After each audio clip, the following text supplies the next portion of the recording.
안녕하세요. 2025년 전산회계 1급 위패스 코리아와 함께 하겠습니다. 반갑습니다. 정아름 강사입니다. 오늘 이번 시간에는 우리가 2025년 전산회계 1급을 준비하는 분들이 많이 보실 것 같은데요. 회계 직무가 요즘 이슈가 되는 AI와 어떻게 좀 발전을 하고 있는지를 좀 얘기하면서 우리 위패스 코리아에서 준비한 전산회계 1급과 함께 과정 설명까지 함께 하도록 하겠습니다.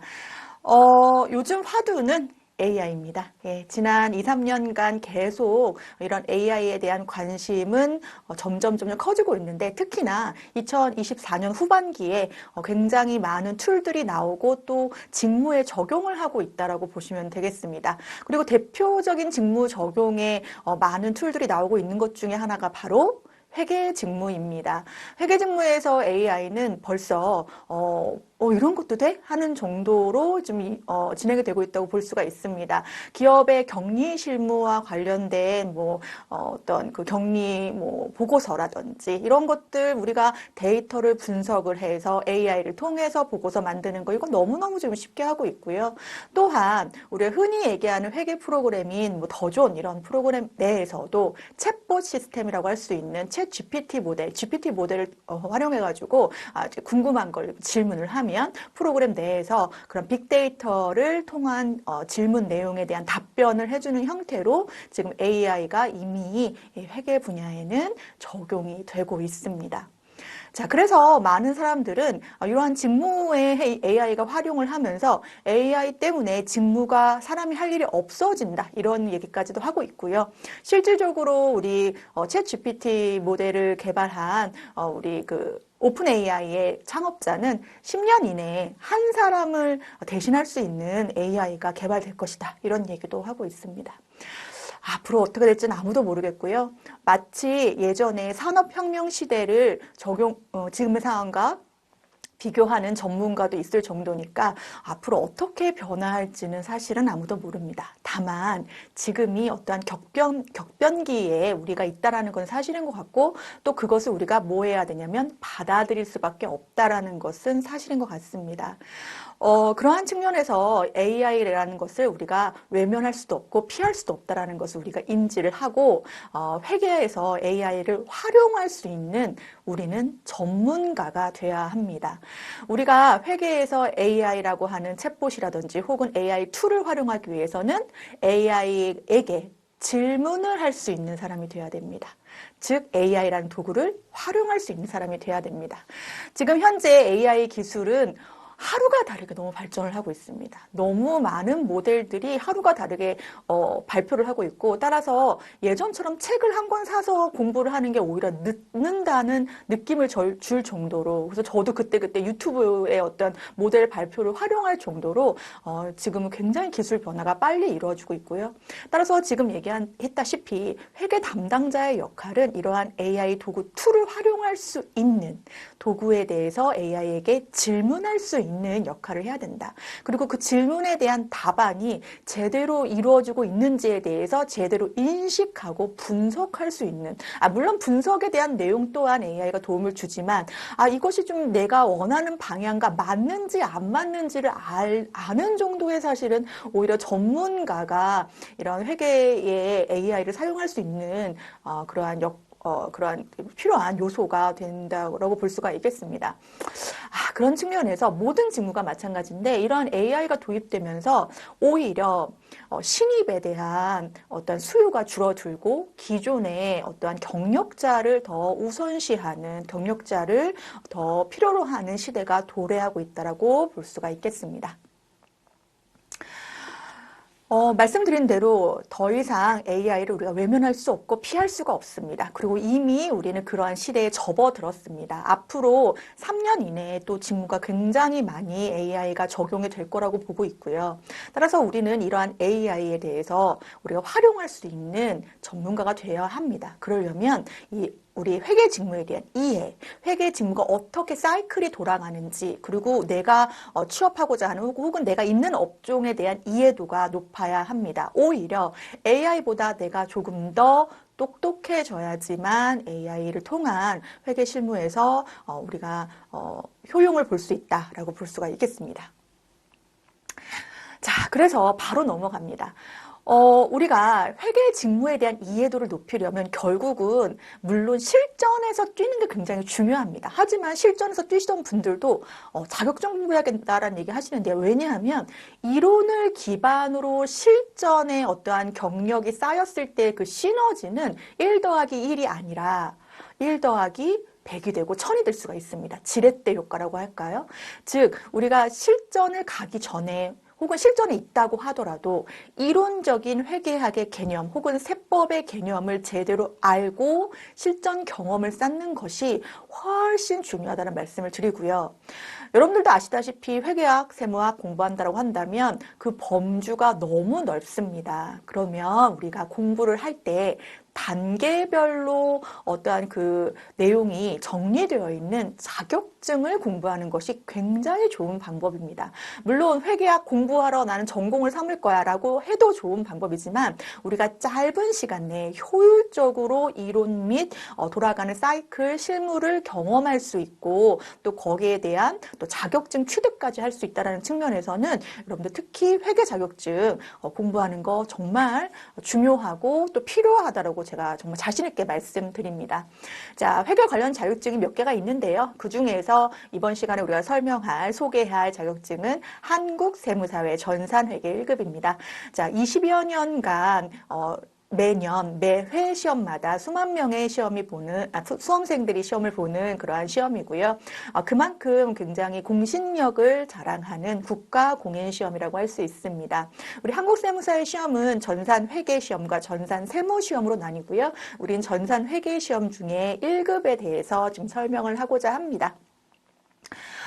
전산 회계 시험이 전산 세무 시험보다는 조금 더 쉬운 시험이라고 상대적으로 좀 용이한 시험이라고 볼 수가 있겠습니다. 보통 이제 전문대 이상 수준의 그 평가 지침을 가지고 있고요. 여기에서 우리는 일반적으로 인정된 회계 원칙이라고 하는 회계 원리, 그리고 원가 회계, 그리고 부가가치세 이론 및 실무를 우리가 공부하게 됩니다. 또한 이 시험이 유명해진 이유는 바로 회계라고 하는 이론을 실무 프로그램으로 구현하겠다라고 하는, 그걸 평가하겠다라고 하는 것이 굉장히 되게 좋은 시험이기 때문에 이렇게 유명해지고 많은 분들이 보는 시험이 되었는데요. 이 전산회계 프로그램은 이제 K-랩 프로그램이라는 프로그램을 사용하게 되고, 이때 우리는 세무사랑, 그러니까 실무에서 쓰는 세무사랑 프로그램이 바로 K-랩 프로그램이라고 보시면 되겠습니다. 그런데요, 제가 이러한 그 회계라고 하는 시험, 전산회계 회계라는 시험을 봤을 때 우리가 이걸 실무에 적용할 수 있는지 여부를 지금 말씀을 드리고 싶은데요. 이 전산회계 1급만 공부를 해서 우리가 일반 격리, 그러니까 일반 기업의 전반적인 회계 업무를 하는 데는 진입하는 데는 무리가 없겠으나, 우리가 세무사 사무실이라든지 세무법인, 회계법인에 들어가서 세무대리인의 역할을 하기에는 조금 부족합니다. 그래서 아까 말씀드린 전산회계시험이 아닌 전산세무시험을 좀 공부를 해야 한다고 볼 수가 있겠습니다. 그래서 자, 우리가 이거 좀 써볼까요? 한국세무사의 시험이 전산회계시험이 있고 요게 전산세무시험이 있는데, 자, 2급이 있고 1급이 있고 2급이 있고 1급이 있다, 이렇게 보실 수가 있겠습니다. 그래서 지금 우리가 공부하게 되는 게 전산회계 1급이라면 요 단계로 나가셔야 되죠. 전산세무 2급, 전산세무 1급. 그래서 최종적으로 어디까지? 전산세무 1급까지. 세무대리인의 역할은 말 그대로 세금 신고 대리 업무를 하는 거기 때문에 전반적인 모든 세금에 대한 전문가가 돼야 되거든요. 그래서 그러한 측면에서는 전산세무시험까지 자격증을 조금 요구하기도 합니다. 적어도 전산세무 2급까지는 취득해야 한다고 얘기를 합니다. 그러면 나는 더 높은 자격증을 처음부터 할래라고 접근을 하시는 거는 조금 제가 이렇게 권장하는 방법은 아닙니다. 왜냐하면 아까도 말씀드렸다시피 회계라든지 세법이라고 하는 범위가 너무 넓기 때문에 얘를 한 번에 이 넓은 범주의 공부를 하다 보면 질릴 수밖에 없고, 특히나 노베이스의 상황에서는 그 내용이 귀에 들어오기도 어렵습니다. 그래서 보편적으로는 전산회계 1급부터는 좀 들어가는 것이 맞다, 이렇게 볼 수가 있겠습니다. 또 우리가 아까 그 회계라고 하는 것이 전산회계 세무 프로그램이라고 했는데 여기 이제 KRF 프로그램이라고 하는 건데 KRF 프로그램을 저는 사용하지 않는 회사에 들어갈지도 모르는데요 라고 할 수도 있습니다. 그렇지만 여러분 전산회계라고 하는 이 프로그램 자체가 완전 얘만 특출나게 만들어진 게 아니라 대부분의 프로그램의 프로세스는 거의 유사하다라고 보시면 됩니다. 그런 측면에서 해당 전산회계 1급 자격증을 취득하고 난 다음에는 다른 회계 프로그램도 볼 수 있고 또 우리 ERP라고 하는 기업 자원 관리 프로그램도 우리가 사용할 수 있다. 즉 적응하기 나름이다. 우리 아까 자격증 자체로만 여러분들이 전문가가 되는 것이 아니라고 말씀드립니다. 전문가가 되기 위해서는 이 자격증, 이론 공부, 어떤 공부를 통해서 실전 경험이 쌓여야 합니다. 그래서 여러분들 이 전산회계, 한국세무사의 전산회계 1급은 내가 지금 이미 실전을 하고 있다고 하더라도 이론적으로 좀 부족한 분들이거나 아니면 난 앞으로 이런 직무를 회계 쪽으로 하고 싶다라고 하는 분들이 반드시 공부하고 취득하여야 할 자격증이라고 좀 말씀을 드리고 싶습니다. 자, 그래서 그러면 이제 전산회계 1급에 대해서 어떤 학습 전략이 필요로 할지를 좀 말씀을 드리겠습니다. 자, 우리 전산회계 1급 시험은요. 1년에 한 6번 정도 있는 시험이고요. 우리가 100점 만점에 70점 이상 취득하면 합격이라고 보시면 됩니다. 이때 이론이 30점, 실무 프로그램 70점이라고 해서 각각 1시간 내에 이론과 실기를 같이 보는 시험이라고 볼 수가 있겠습니다. 아까 말씀드린 대로 회계 원리, 원가회계, 부가가치세법과 같은 필기를 시험 15문제를 내게 되는 것이고요. 그리고 이 이론을 기반으로 해서 프로그램을 운영하는, 즉 회계 정보를 입력하고 거기에 아웃풋 자료로 나오는 원장, 장부 및 재무제표 작성까지 우리가 그 내용들을 그 사이클을 한번 돌리게 됩니다. 이러한 그 전산회계 1급 시험은요. 우리 많이 공부하는 시험, 무슨 얘기냐면 오래 공부하는 시험이 아닙니다. 우리가 교재에는 제가 뭐 30일 이내에 합격 이런 식으로 써놓게 했는데 30일 이내가 아니어도 적어도 2달 이내에는 이걸 공부를 해서 취득을 하면 좋겠다 이렇게 말씀을 드리고요. 그러기 위해서는 이론 강의를 탄탄하게 공부를 하셔야 됩니다. 아까 우리 전산회계 1급을 공부하고 끝나는 게 아니라 우리 전산세무까지 연결된 과정이라고 말씀을 드렸는데 그 얘기는 전산회계 공부한 게 없어지고 전산세무로 가는 것이 아니라 전산세무로 빌드업 되는 거예요. 그러니까 전산회계에 있는 내용을 기반으로 쭉 가는 거기 때문에 없어지는 공부가 아닙니다. 그래서 탄탄하게 전산회계 1급부터 잡아가시길 원하고요. 자, 지금 보니까 우리가 뭐라고 돼 있냐면 비중이 실기시험에 70점이에요. 그 얘기는 실기시험에 좀 방점을 둬서 우리가 자격증 합격을 위한 연습을 해야겠다라고 보시면 되겠습니다. 이것은 시간 내에 여러분들의 어떤 실기 입력까지도 우리가 평가하는 시험이기 때문에 반복적인 학습을 통해서 훈련을 통해서 시간 내에 우리가 그 내용들을 입력하고 거기에 따른 장부 조회까지 보면 좋겠고요. 그리고 그 수업 시간에 이러한 것들은 실무에서 이런 것들과 연결된다라고 말씀을 드립니다. 물론 업종에 따라서 또 이게 일반 기업인지 아니면 세무법인인지에 따라서 그러한 나의 실무라는 것이 좀 차이는 있겠으나 기본적으로 우리가 배우는 어떤 제조기업의 사이클을 통해서 어떤 기업들의 실무를 좀 고려할 수 있겠다라고 볼 수가 있겠습니다.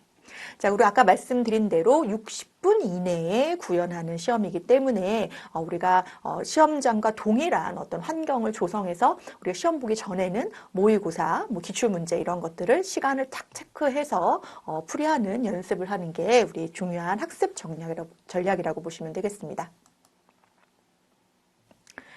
자, 저희 그 강의에서는요, 출제 경향, 최신 문제 출제 경향 및 또 유형을 정리합니다. 그래서 자주 나오는 유형들이 있어요. 특히나 이론에서는 뭐 재고자산, 유형자산, 자본과 관련된 거, 그리고 실무 전표 입력하는 데 있어서의 중요한 어떤 매출 채권이라든지 결산에서의 중요한 손익의 이연과 예상이라든지 이런 것들을 자주 나오는 것들을 공부하다 보면 실질적으로는 문제은행식 시험은 아니지만 오히려 문제은행식이 아닌가 싶을 정도로 반복적인 문제 유형들이 출제됩니다. 그래서 여러분들이 요 프로그램 우리 이패스 코리아와 함께 전산회계 1급 과정을 한번 들어보시면 그냥 스무스하게 전산회계 1급은 합격할 수 있다. 이렇게 자신감을 가지시고 임하셨으면 좋겠습니다.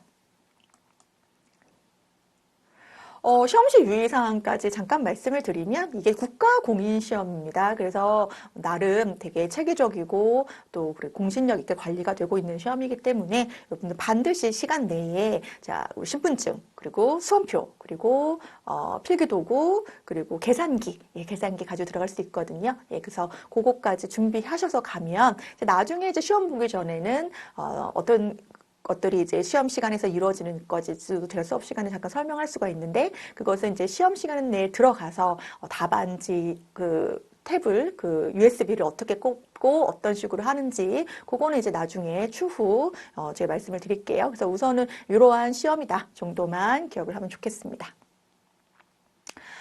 자, 우리 교재 이번 2025년 최신 교재 나왔고요. 전산회계 1급입니다.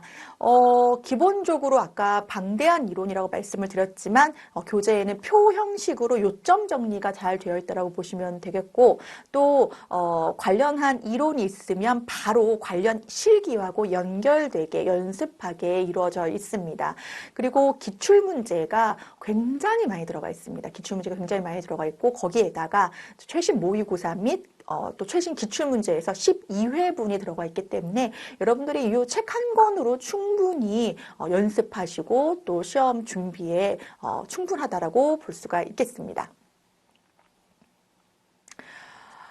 우리 이패스코리아 전산회계 1급은요, 여러분들 이패스코리아 홈페이지에서 더 자세한 설명과 또 내용이 나와 있고요. 여러분들이 온라인에서 사용하고자 하는 이러한 강의의 장점은 반복 학습 그리고 또 장소에 어떤 구애를 받지 않는다 이런 장점이 있으니까요. 여러분들이 반복적인 내용 학습을 통해서 전산회계 1급에서 시작하여 전산 세무까지 여러분들이 전문가가 되는 그러한 도움이 됐으면 좋겠고요.